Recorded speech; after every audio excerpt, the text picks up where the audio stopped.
What? Were you expecting a different kind of entrance? So, this is gonna be a weird review to make. I've looked at good games, I've looked at bad games, and I've looked at Hide Live, but this is the first time I've sat down to look at something that's recognized as a classic, an undisputed pillar of the industry, something that's often regarded as one of the greatest games of all time. And the hardest part about this is that so many other great creators have already shared their thoughts on this game. I'm gonna do my best to bring something new to the table, add my own spin to it, all that good stuff, but if I can make a quick detour for just a few minutes, I think we should address something that was actually introduced after today's subject matter.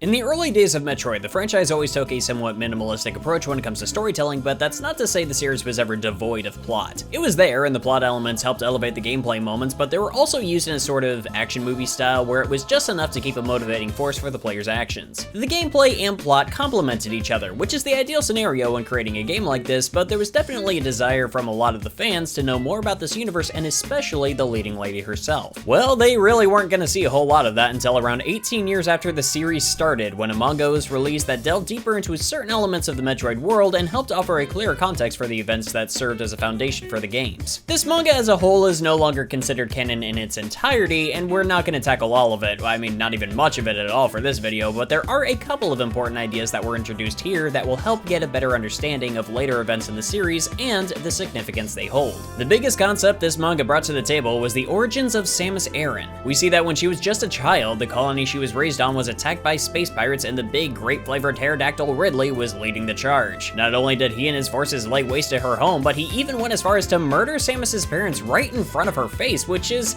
you know, not an easy thing for a kid to deal with. From there, we learned that she was taken in by the ancient and wise race of bird people aliens known as the Chozo, and continued her childhood on planet Zebes. Yeah, the same planet from the first game where we fought Mother Brain and the Metroids was where our hero grew up, where she was infused with Chozo DNA to help her survive the harsh environments of her new home, and her avian alien foster parents were the ones who gave her the iconic power suit, which explains why the statues made in their likeness hold the upgrades and abilities she acquires during her missions in places the Chozo once resided. Later in her life, Samus left Zebes to join the Galactic Federation as a soldier, but when the Chozo's artificial intelligence known as Mother Brain amassed an army and took over the planet, eradicating the Chozo in her wake, our now half-human protag left the military to serve the galaxy as a solitary bounty hunter, becoming the warrior we know her as today. Yeah, sorry if you weren't expecting a little history lesson there, but I brought it up for a couple of reasons. This information isn't just helpful for understanding the material we'll be discussing in the rest of Metroid Month, but it also helps retroactively make the events of Super Metroid more significant.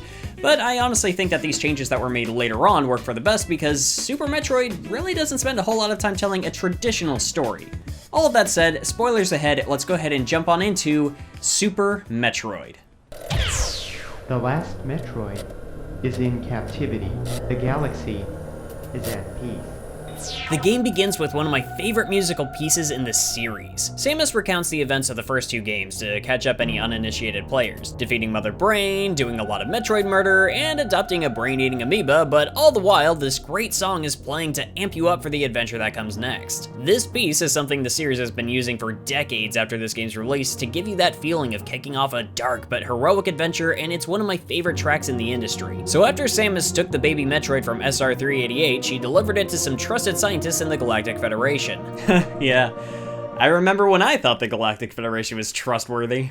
The scientists found some really amazing stuff, seemingly discovering properties of the species that could actually be used for the betterment of mankind rather than a danger to it, but as soon as Samus left the station to find some more work, the same facility let out a distress signal. Investigating the issue, Samus lands back on Sarah Station to find...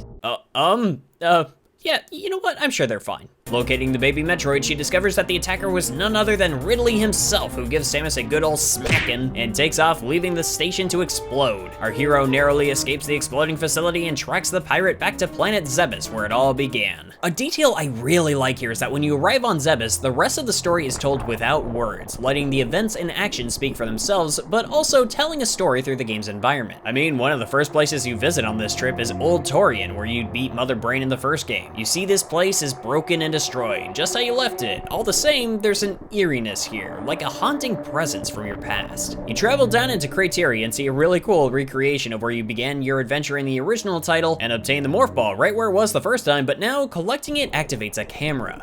you're being watched. Making your way back up, you see space pirates swarming the place, and all of this happening is enough to make something very clear. Mother Brain somehow survived and is now rebuilding her army from somewhere deep within this planet you once called home. From here, it's pretty simple. Find the infant Metroid and destroy the evil forces that get in your way. That is your mission. Things might start looking kind of familiar. Super Metroid takes a template of its predecessors, that being the idea of exploring the various passageways and corridors of a deadly alien world, but takes the time to expand it and make it work far better than it did before. I think the first big strength of this game is how the exploration and upgrading aspects work hand in hand. By exploring, you find something that blocks your progress, but you will also discover new abilities and items that will help you overcome obstacles and move forward. What's better is that when you find these items, the game will follow up by letting you test it, which will open the path to older areas you couldn't access before, but you can access now, which in turn will lead you to more abilities to get through even more obstacles. Of course, it helps that getting between all of these points is a joy in and of itself, because this is the best control Samus has had up to this point, and possibly even up till now, depending on who you ask. She's faster, more nimble, and even without power-ups, getting from point A to point B has never felt this good. Then, of course, with the power-ups, it does get even better. The standard stuff returns here: the morph ball, spring ball, high jump boots, space jump, and of course the screw attack, and you can also get upgrades to your armor, like the Various suit and Gravity suit, but now, instead of just granting you a defense boost like in the past titles, these suits have practical applications as well, like how the Various suit protects you from heat damage, so you can traverse through hot areas, or how the Gravity suit allows you to move around freely underwater, whereas without it, the water would slow down your movements and keep you from jumping as high. The upgrades to your arm cannon are also way more useful now, as the elements of these new beams actually stack rather than requiring you to run around and recollect the same beam weapons. Good. Make the player earn these upgrades, but keep the benefits and trim the fat. That's how good game design works. And then there's all new abilities, like the grapple beam that lets you swing around on overhead structures, kind of like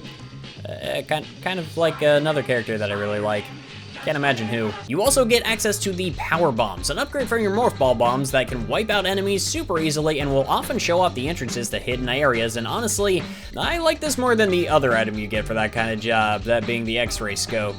More on that in a minute. My personal favorite upgrade is the Speed Booster. Once you get it, you can run around for a bit before sprinting into this boosted mode where you can blast through certain obstacles in the terrain or even enemies, but you can also build up this speed and store the power of the kinetic force, unleashing it into a powerful jump that will send you rocketing off until you hit a wall, letting you reach insane distances and find new areas. This is a technique called the Shine Spark, and it's one of the most useful abilities in the game, and it's actually taught to you by one of the wild animals you find on Zebes. In fact, there's another little group of friendly animals that teach Samus the wall jump, another great technique where you can jump towards a surface and propel yourself off it to keep yourself moving up to help you climb up certain locations, but it doesn't stop there. Because of the free movement Samus has when she's in the air in this game, you're actually capable of moving yourself back to a wall after jumping and using the wall jump to continually leap upward. If you practice at this and really learn how the movement works, you can use a single wall or even small areas to make it to locations that should be out of reach. That introduces one of the best aspects of the game. While the layout of Planet Zebes offers a constant feedback of discovery and increasing your strength, and establishes a really comfortable route for finding all of those abilities and making it to Mother Brain and the baby Metroid, the freestyle of movement for this game means that you don't have to take that route to make your goal. Sequence breaking. It's a beautiful thing. Want to make it to this area without having to grab the high jump boots first? Use a wall jump on this ledge to make it up there and save yourself a few minutes. Want to make it over to this energy tank before you get the grapple beam? A well-placed Shine Spark will do the trick. And that's not even acknowledging the weird exploits fans take advantage of, like the Mock Ball. Honestly, the examples here are endless, and I think it really helps highlight the community-driven aspect of the game. Sure, I mean, you can try to find where every last item and goodie is in the game, so you can show off now that the game shows you what your completion rate for collecting was at the end of the credits, but if you don't know what you're doing, you might end up with a screen like this, and there is nothing more aggravating, trust me. But communicating with other fans, visiting forums, or watching Let's Plays can give you insight on the tips and tricks on not only how to find all the items in the game to help you face the dangers of the planet, but also how to trim your completion time too. And oh boy, has the speedrunning community had a field day with this over the years. Seriously, go watch a speedrun for this game and see the absolute digital wizardry these maniacs perform to knock a few seconds off their completion time. It is insane. This kind of intense collector's perfectionism certainly isn't required, but it can go a long way. Still, you're better equipped than ever before to find helpful little items in your journey, mostly because of the gracious addition of an actual map for this game, and oh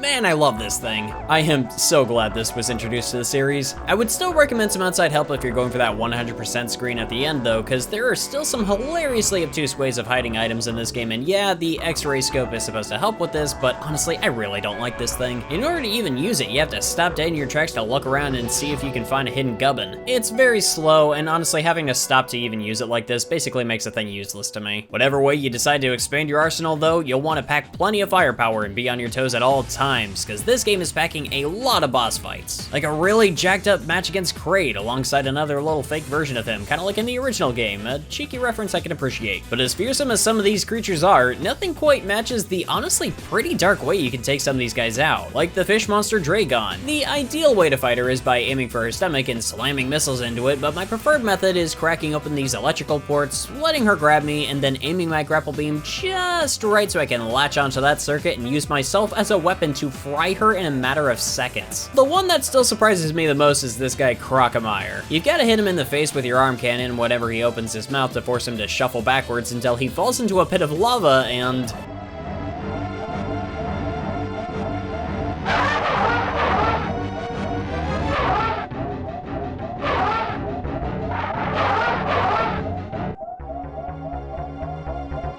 Yeah, okay, Nintendo.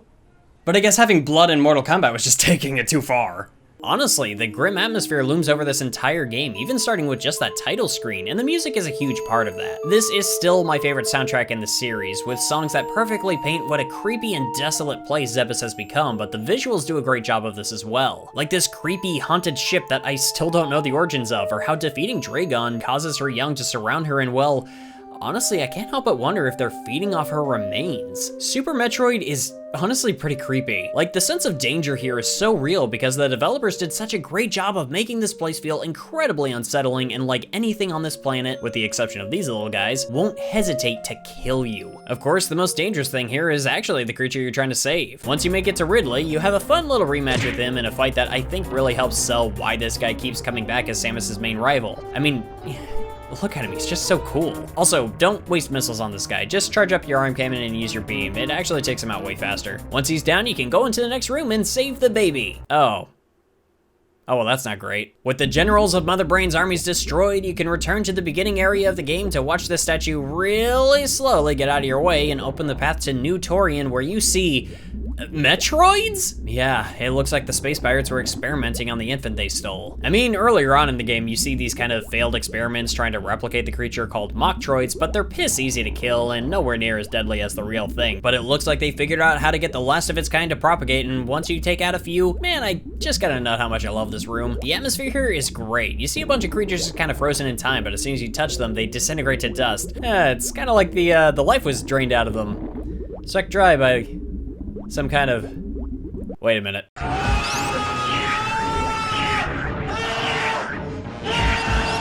The massive Metroid swoops in to kill you, but before finishing the job, it stops. This is the baby. That's what you came to save. It recognizes Samus, and almost like it's in shame of nearly killing her, it flees. The space pirates were probably blasting this thing full of beta rays to get more out of it, and that caused it to grow in size, but with the poor thing now in hiding, there's only one thing left to go after. But after locating Mother Brain and blasting through a really easy fight that should look pretty familiar, she pulls a fast one on you and transforms into this massive hulking beast.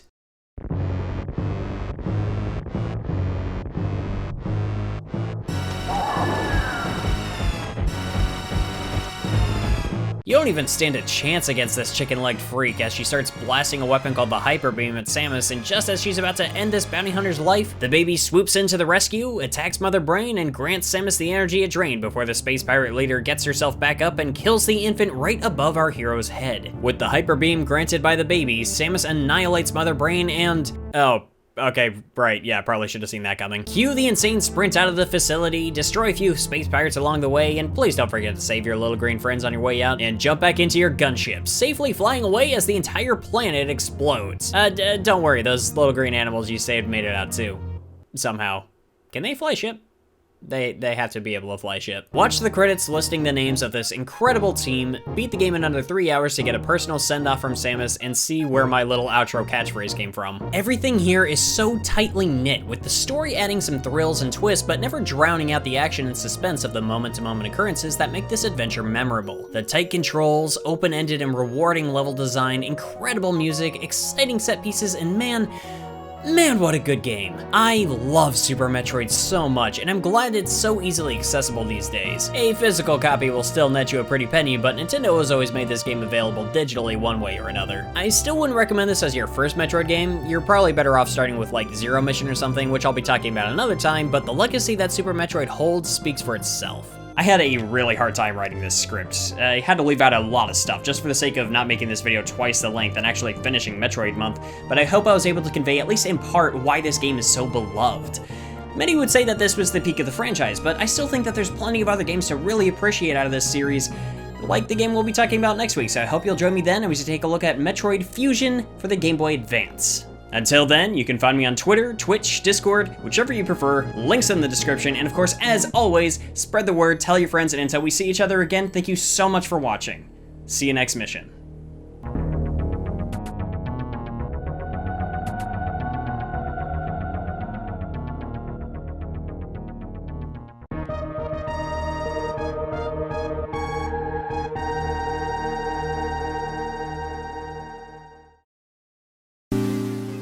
Hello and welcome, it's the end slate, or the unscripted mic show thing. I forget what I called this. I'm probably not gonna keep doing that. Anyway, oh man, Super Metroid. I had a lot of fun recording the gameplay for this. It was actually one of the, it's the first time I ever got 100% in this game. I was really excited about it. I was so put off when I beat it the first time for recording footage, and I saw that 99% marker there. Oh boy, man, that made my blood boil. But yeah, I sat down, I played it again, got it in a better time, and got every single item. Very happy. Now, man, I'm in Blitz mode. I feel like I'm running out of time. I gotta get these next couple of videos done. I gotta finish, Metroid Fusion is the next video on our docket.